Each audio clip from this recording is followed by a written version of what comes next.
नमस्कार। आज मैं फिर आपके सामने अपराध की एक और घटना लेकर आया हूं। आज के अपराध की घटना बिल्कुल हालिया है, हाल की है। पिछले कुछ समय से मैं आपको हालिया घटनाएं बता रहा हूं। उसके पीछे कारण ये है कि मैं इसके पहले जब मैं 90 के दशक की 80 के दशक की अपराध की घटनाएं आपको बताता था और उस समय पुलिस की मजबूरियों को बताता था और ये भी कहता था कि अब इस तरह की घटनाएं संभव नहीं है। हालिया घटनाएं मैं इसलिए बता रहा हूं कि अब भी ऐसी घटनाएं हो रही हैं। पहले और अब में अंतर यह है कि पहले उनका खुलना बहुत मुश्किल होता था, उसमें अभियुक्तों का पकड़ा जाना बहुत मुश्किल होता था और अगर पकड़ गए तो ट्रायल में आराम से छूट जाया करते थे। बस इतना अंतर है। कहने का आशय ये कि समाज की मानसिकता, अपराधी की मानसिकता, लोगों की मानसिकता, इसमें कुछ तो बदलाव आया है, लेकिन जो बदलाव आना चाहिए वो नहीं आया है। इसलिए मैं ये हालिया घटनाएं आपको बताता हूं। आज का प्रदेश है बिहार। बिहार में कैमूर पर्वत श्रेणियां हैं। विंध्य पर्वत श्रेणियों की जो श्रृंखला है उसी पर बसा हुआ कैमूर है। उत्तर प्रदेश की सीमा उत्तर प्रदेश के सोनभद्र जिले से बिल्कुल लगा हुआ। सोनभद्र और भभुआ जिले, सोनभद्र और गढ़वा जिले, इनकी सीमाएं सोनभद्र से लगती हैं बिहार प्रांत की। तो कैमूर के अघौरा थाना क्षेत्र की पहाड़ों में, अच्छा वहाँ आबादी बड़ी विरल है। चूंकि अपने पहले पोस्टिंग के अनुभव में मैं जो इस तरह के थाने हैं सोनभद्र के, जैसे पन्नूगंज है, माची है, कोन है, बीजपुर है, ये सब बिहार के बॉर्डर के, बीजपुर तो मध्य प्रदेश के बॉर्डर का, लेकिन है बहुत ही पहाड़ी। यहाँ पर आदिवासी सामान्य रूप से रहते हैं। पहाड़ियों पर बसे जो उनके गांव हैं वो 4-4, 6-6, 10-10 के गांव के टुकड़ों में है।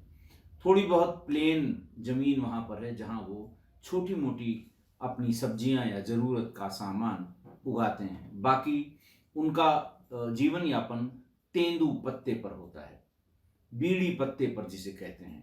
तेंदू पत्ते का साल में एक बार सीजन होता है। जब उसमें पत्तियां आने लगती हैं तो उन कोमल पत्तियों को तोड़ा जाता है, तोड़ के उन्हें दबाया जाता है, फिर वो बीड़ी बनाने के काम में इस्तेमाल होती हैं और ये काम बहुत बड़े पैमाने पर होता है। पूरा वो जो विंध्य श्रृंखला में कैमूर और इस तरफ सोनभद्र के आस इनके बीच की जो कैमूर विंध्य पर्वत श्रेणियाँ हैं उनमें इसी तेंदू पत्ते का काम होता है और इससे जो पारिश्रमिक आदिवासी परिवार को मिलता है इसी से वो अपना गुजर बसर करते हैं। तो ऐसे ही एक पहाड़ी के गांव में एक परिवार रहता था। बात है 27 नवंबर 2022 की। सवेरे सवेरे पैदल चल के, कोई 5 बजे ही पैदल चली माँ और बेटी। माँ के साथ उनकी 14 वर्ष की नाबालिग बेटी थी। वो किसी तरह अघौरा थाने पहुंची। थाने पर उन्होंने आप बीती बताई। उस नाबालिग लड़की को देखकर सिहरन सी होने लगी वहां थाने पर। अघौरा थाने में ये बताया गया कि आप महिला थाने में जाइए।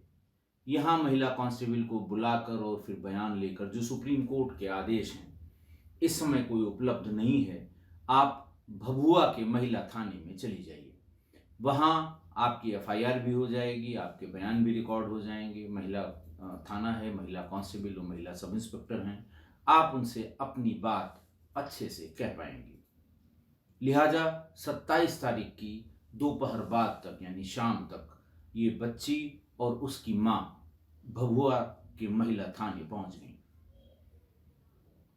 और जो वाकया उन्होंने बताया वो सुनकर किसी का भी दिल दहल जाएगा। बच्ची ने बताया कि वो स्कूल में, आदिवासी परिवार था, आदिवासी बच्ची ने बताया कि वो स्कूल में पढ़ती है। उम्र 14 साल है, लेकिन हमारे ख्याल से 4 या 5 में ही पढ़ती थी, कक्षा 4 या 5 में। आदिवासियों के सामने पढ़ाई का बड़ा संकट है, बहुत संकट है। और अगर उनके बच्चे पढ़ते लिखते हैं, थोड़े से शार्प होते हैं, तो फिर वो उनका आसपास के इलाकों में, कई गांव में उनका नाम हो जाता है कि साहब ये लड़का या ये लड़की पढ़ने जाती है और पढ़ाई लिखाई में अच्छी है, आगे चलकर कुछ न कुछ करेगी। बच्ची ने ये बताया कि बात शाम के 7:30 बजे की है। तारीख मैंने बताई 26, ये बयान रिकॉर्ड कराया उन्होंने 27 नवंबर 2022 को भभुआ जिले की महिला थाने में। वाकया था 26 नवंबर की शाम का 7:30 बजे का। पहाड़ी गांव है, पहाड़ियों के बीच में दो जो हिल टॉप्स कह लें, हिल तो नहीं होता है वो, जो थोड़ी ऊंची जगहों के बीच में 4-6 घर बने होते हैं, और पहाड़ों से उतरने वाले पानी के साथ जो मिट्टी आती है, उसी से वो मिट्टी वहाँ पर बीच की जगहों में भर जाती है। पत्थर लगा के ये उसको रोक भी लेते हैं और वहीं छोटी मोटी अपनी किसानी कर लेते हैं, बहुत छोटी मोटी, और वहाँ की मिट्टी से ही अपना घर बनाते हैं। जो लोग उधर के होंगे उन्हें खूब अच्छी तरह याद भी होगा, ध्यान भी होगा और देखा भी होगा। तो उसने बताया कि हम पहाड़ी पर घर से निकलकर थोड़ी ऊंचाई पर, पहाड़ी पर बड़े बड़े पत्थर होते हैं, उसके आड़ में बैठकर शौच करने के लिए गए थे, अकेले ही थे। और पास के सीकरी गांव के 4 लड़के एक दूसरे बड़े पत्थर के पीछे छिपकर बैठे थे। ऐसा लग रहा था कि वो पहले से ये जानते थे कि ये इसी पहाड़ी के आसपास शाम को आती है या आएगी। उसके वहां पहुंचते ही इन चारों लड़कों ने में से एक ने उसका मुंह दबाया और बाकी 3 ने उसे बाकायदे जबरन उठा लिया। उस पहाड़ी से वो नीचे गए और जो एक कच्ची सड़क है, रात में वहां बसें अब भी नहीं चलती हैं। आज की तारीख की बात बता रहा हूं। दिन में बसें डिस्ट्रिक्ट हेडक्वार्टर पे जाने के लिए या उधर से इधर यानी बिहार से उत्तर प्रदेश आने के लिए दिन में तो बसें चलती हैं, लेकिन शाम को 7 बजे के बाद ये वहीं कहीं सड़क के किनारे बस को खड़ा कर दिया जाता है। सवेरे फिर अपना सवारियां आती हैं, सवेरे, रात में नहीं चलते हैं। एक ज़माने में ये नक्सलवादियों का इलाका था और 90 में जब मैं वहाँ पोस्ट हुआ था, उसके बाद से 95 या 98 के बाद से नक्सली गतिविधियां उस पहाड़ी क्षेत्र में बहुत ज़्यादा हो गई थी। क्या गढ़वा, क्या अघौरा, क्या पन्नूगंज, क्या माची, ये सब लगे हुए हैं, कुछ बिहार में, कुछ उत्तर प्रदेश में। लेकिन आज भी ये बसें नहीं चलती हैं। पहले से तय करके इन अपराधियों ने, इन 4 लड़कों ने जो सीकरी गांव के थे, वो उसे उठाकर उस खाली बस के भीतर ले गए।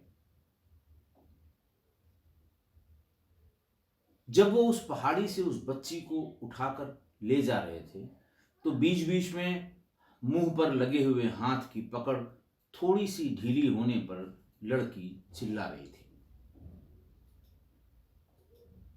भागकर उस बस के भीतर ले गए। 3 लड़के उसमें से बस के बाहर पहरेदारी करते रहे और चौथे लड़के ने उस बच्ची के साथ बस के भीतर, खाली बस के भीतर बलात्कार किया।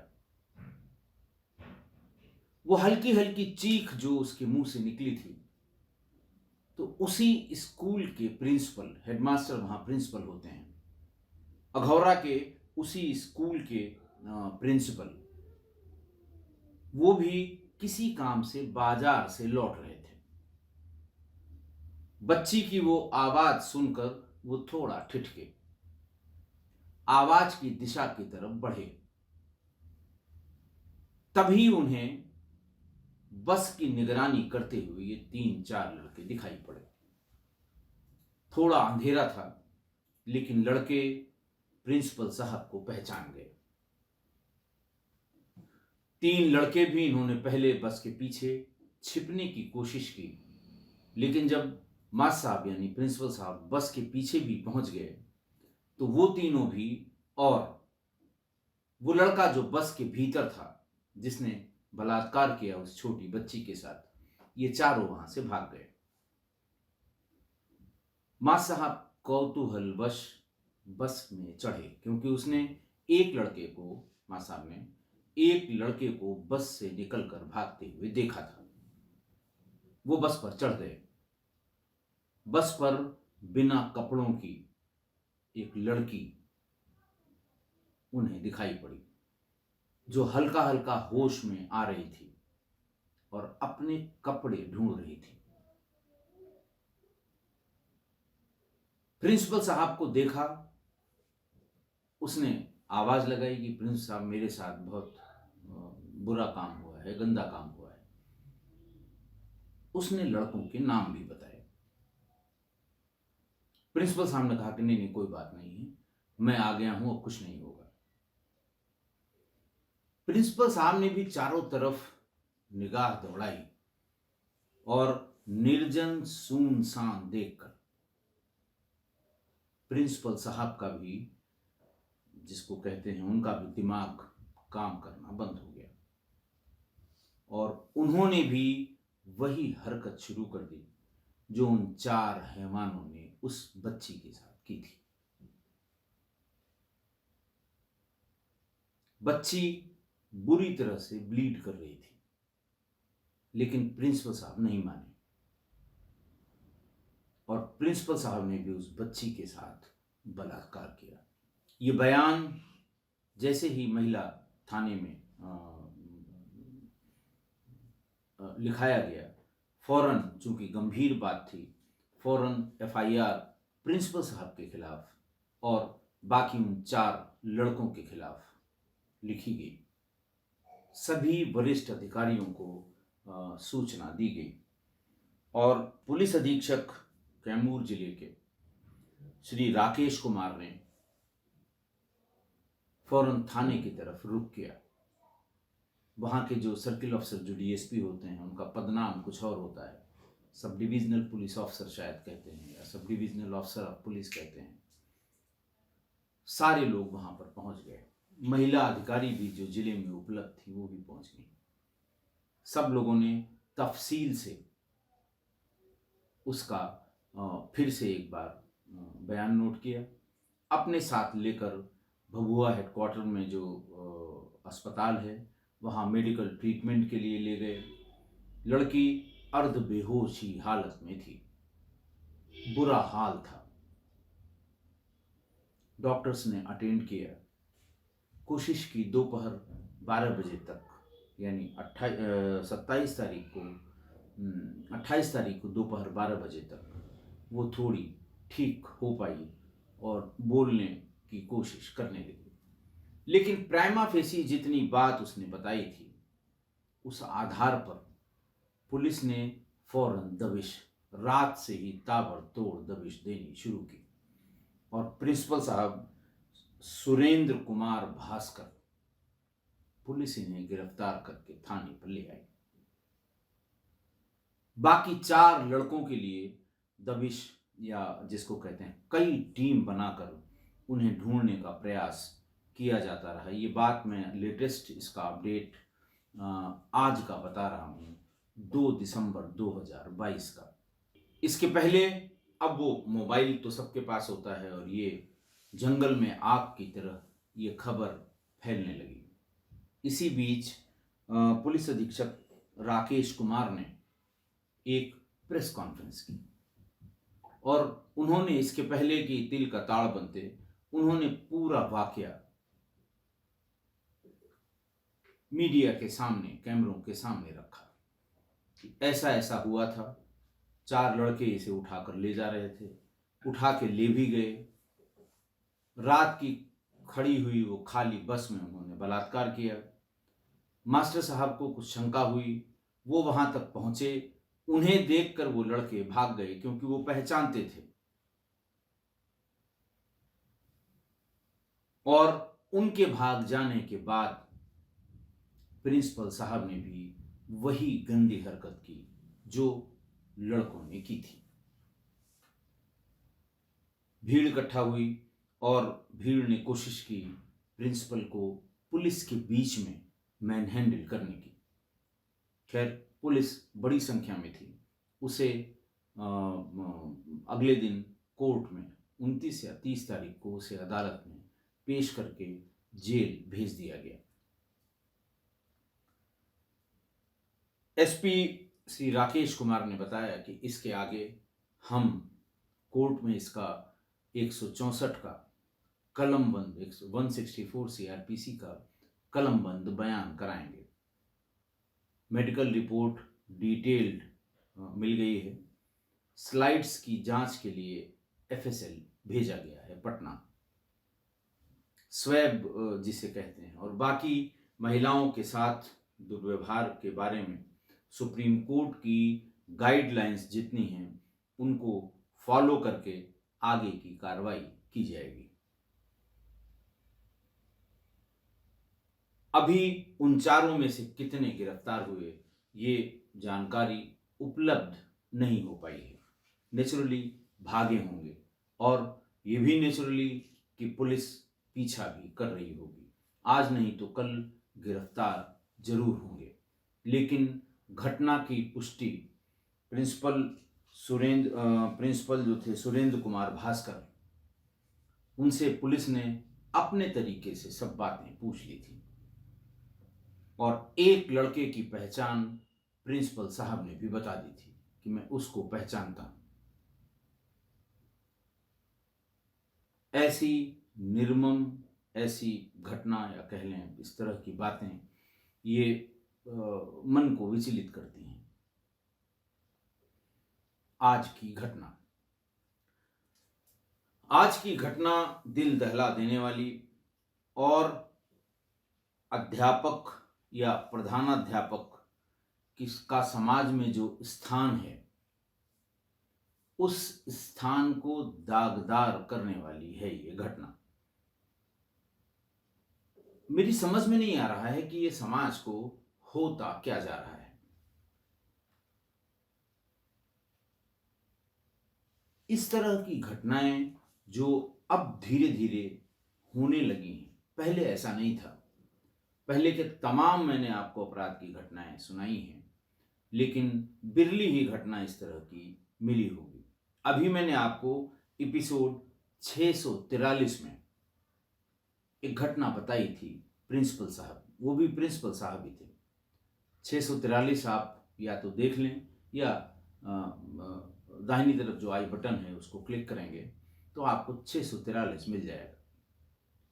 उसमें भी स्कूल के प्रिंसिपल साहब, शादीशुदा एक बच्ची, अपनी 11वीं की एक छात्रा को लेकर भाग गए। अपने जिले से बहुत दूर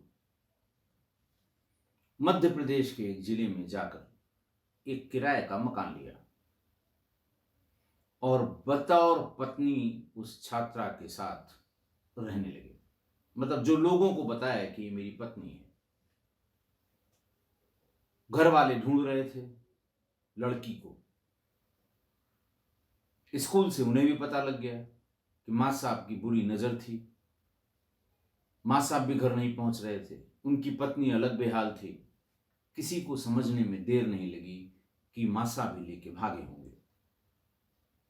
ढूंढते ढूंढते पुलिस, लड़की वाले बहुत परेशान कर रहे थे पुलिस को। लोकेशन क्राइम ब्रांच ने निकलवाई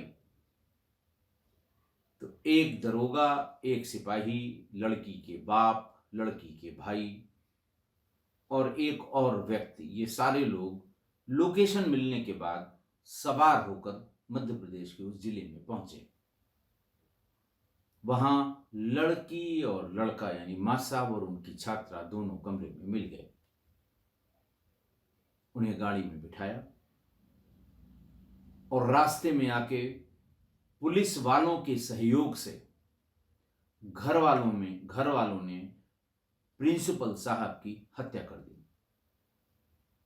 और उनके ऊपर से ये बोलेरो कुदवा दी, ये दिखाने के लिए कि ये एक्सीडेंट में मारे गए हैं। एक फर्जी ट्रक को भी आगे दौड़ा के पकड़ लिया कि तुम्हारी गाड़ी से ही इसका एक्सीडेंट हुआ है। उसे भी थाने पर ले जाकर दाखिल कर दिया कि साहब हम लोग जा रहे थे मुलजिम को लेके और लड़की को बरामद करके। पहले तो बताया कि कोई अज्ञात आदमी मर गया है और इस ट्रक ड्राइवर ने ये एक्सीडेंट किया था, लिहाजा इसको जेल में बंद किया जाए। बहरहाल आप उसको सुनिएगा, वो भी कारनामा प्रधानाध्यापक यानी प्रिंसिपल साहब ने ही किया था। बाद में जो दरोगा जी इन दोनों को बरामद करके लौट रहे थे और जिन्होंने साजिश करके उस प्रिंसिपल की हत्या कराई थी, वो दरोगा और उनके साथ का सिपाही, इनके खिलाफ मध्य प्रदेश में हत्या की धाराओं का मुकदमा लिखा गया, गिरफ्तार किया गया, जेल भेजा गया और उत्तर प्रदेश के जिस जिले से वो गए थे वहां पर उत्तर प्रदेश पुलिस ने दोनों को बर्खास्त भी कर दिया।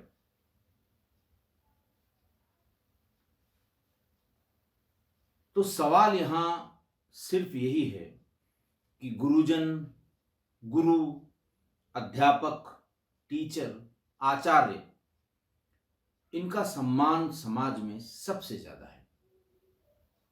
इससे ज्यादा सम्मान समाज किसी का नहीं करता, क्योंकि ये समाज को दिशा दिखाते हैं।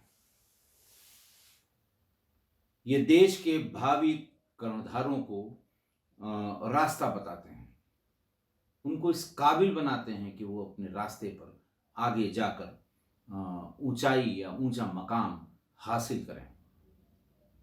मैं यकीनी तौर पर 100% यकीन के साथ ये कह सकता हूं कि इन दोनों घटनाओं में,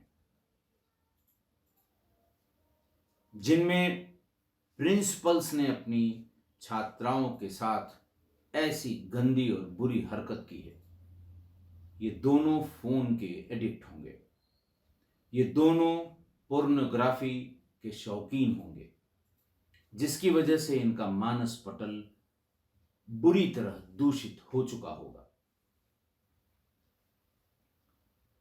वरना भगवान से भी ऊपर का दर्जा रखने वाले टीचर का ये व्यवहार बिल्कुल समझ से परे है।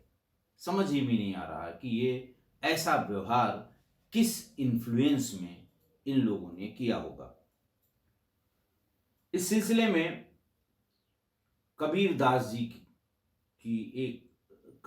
का एक दोहा है। देखिए, कबीरदास जी को मैं समकालीन कवियों में सबसे ज्यादा प्रैक्टिकल और जमीनी हकीकत पर लिखने वाला कवि मानता हूं।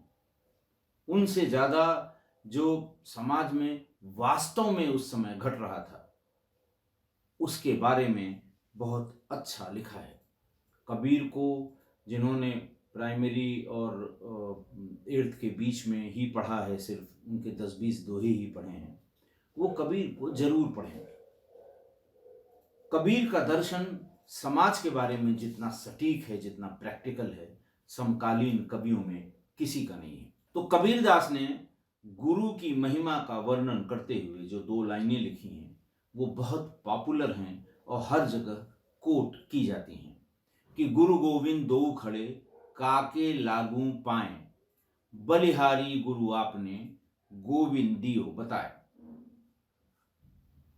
यानी वो कहते हैं कि किसी भी व्यक्ति के सामने जब कभी ये कंफ्यूजन आए कि ईश्वर या गोविंद और गुरु दोनों खड़े हुए हैं तो किसको पहले प्रणाम करना चाहिए, कबीरदास जी कहते हैं कि पहला प्रणाम गुरु को करना चाहिए, क्योंकि गुरु ने ही गोविंद यानी भगवान तक पहुंचने का रास्ता बताया है, इसलिए वो हर हाल में भगवान से बड़े हैं।